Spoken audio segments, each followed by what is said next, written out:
All right, everybody. Welcome to today's video. It is 10 o'clock in the morning. And so found out last night that B. Clark was not going to be able to get a video in for today. So I'm making this one kind of quickly.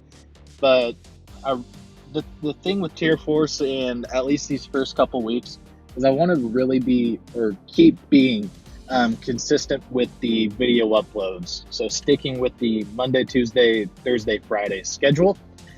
So even though B. Clark can't get his video in and done for today, I want to at least put something out there.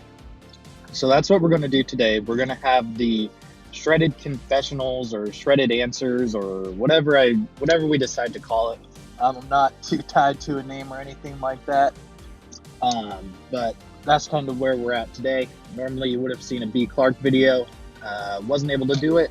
So instead you're going to see me and answering one question that we did get on a recent video. So thank you for asking that.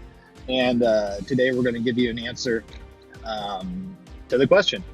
First off though, so right now I'm recording this on the iPhone, and I just want to say how ridiculous it is that you can't use AirPods with the like Apple camera app. I had to get a third-party app to be able to use the better microphone in the AirPods, which is just ridiculous to me. Like, Apple, figure it out. Like, everyone has AirPods, it seems like nowadays, and a lot of people use their iPhones for vlogging or doing camera work because it is a good camera, especially with like the iPhone 11s and iPhone 12s.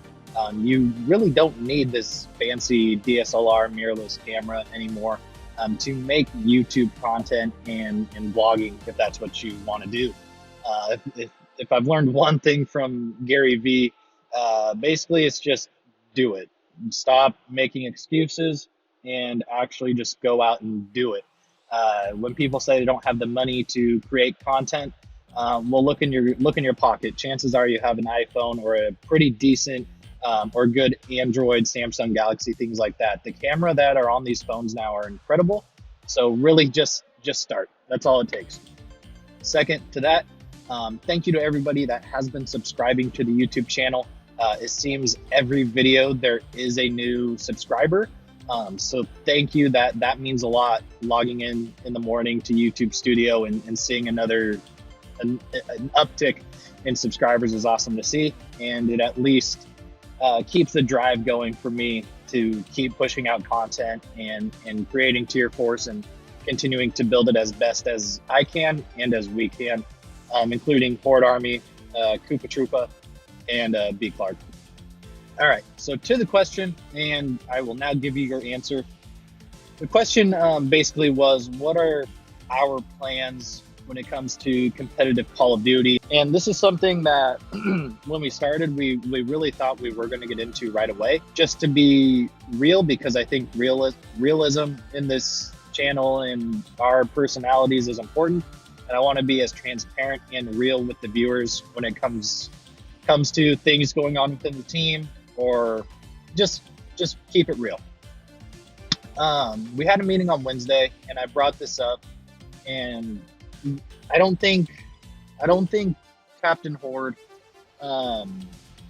really understood maybe what it took to be a CDL player, and that's not his fault at all. Like, he's new to the scene, and you can't hate on him for any, like, when I was new to this in MW3, when one of my friends was bringing me up through the scene, I didn't realize even back then the amount of time it took to become really good. And for those that don't know, I mean, Horde is a dad. He is working 60 hours a week right now, and I don't want to make him do CDL when his home life at least appears to be going well. He's been doing things with his daughter, which is awesome to see. And I don't want him to try and ruin that relationship to spend time playing Call of Duty and doing CDL. And I mean, if you're working 60 hours a week and trying to become a CDL pro, like, that's near impossible. So we had to talk about this.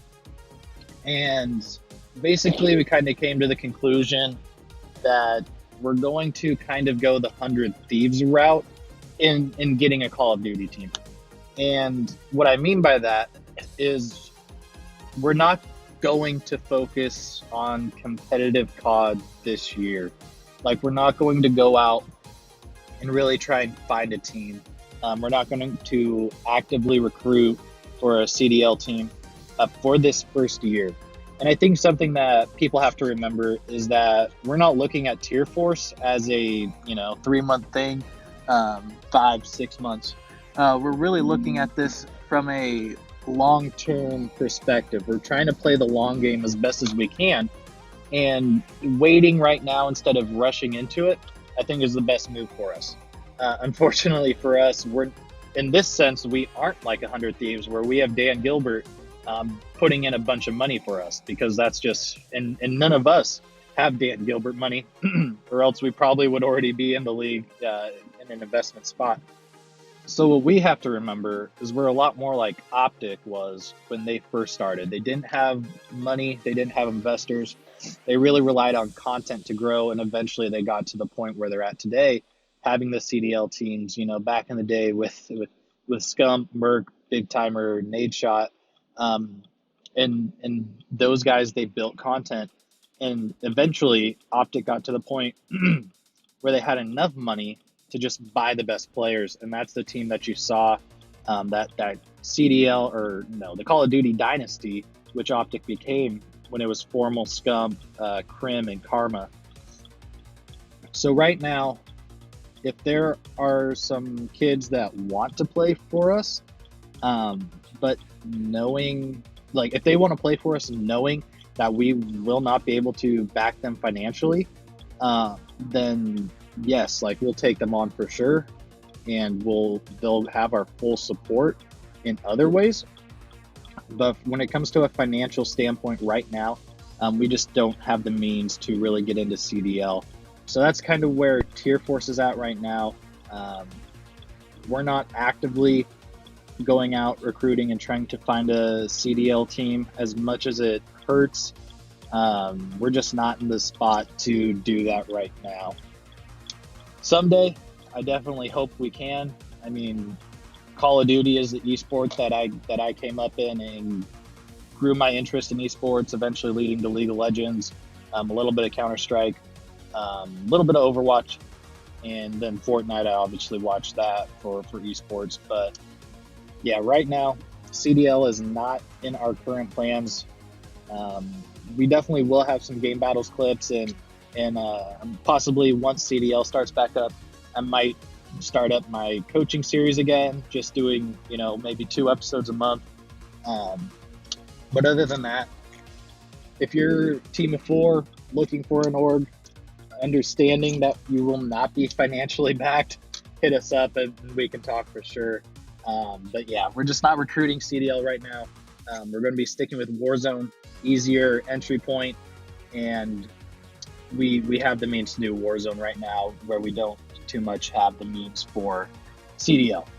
Hopefully one day we can get to that point where we do have the means, the money to do that. But yeah, so that's where we are at when it comes to CDL. I'd love to be in it, but it's not the right time for us. So thank you for your question. I really appreciate it. I hope you guys don't mind some of these videos. I'm not paying attention to the camera, but I think it's fun. You get a real view of what I'm thinking about it, and it's not super edited. It's not super fancy. It's just me and the camera, and trying to stay as focused to the topic as we can be. So yeah, I hope you enjoyed this video. Thank you, just finally, and I'm going to say this every video, but thank you to everyone who's followed and subscribed to us. It really does mean a lot, and it's crazy to think people are watching our content and enjoying it enough to press that subscribe button. But thank you, everybody, for watching, and we will see everybody in our next video on Monday.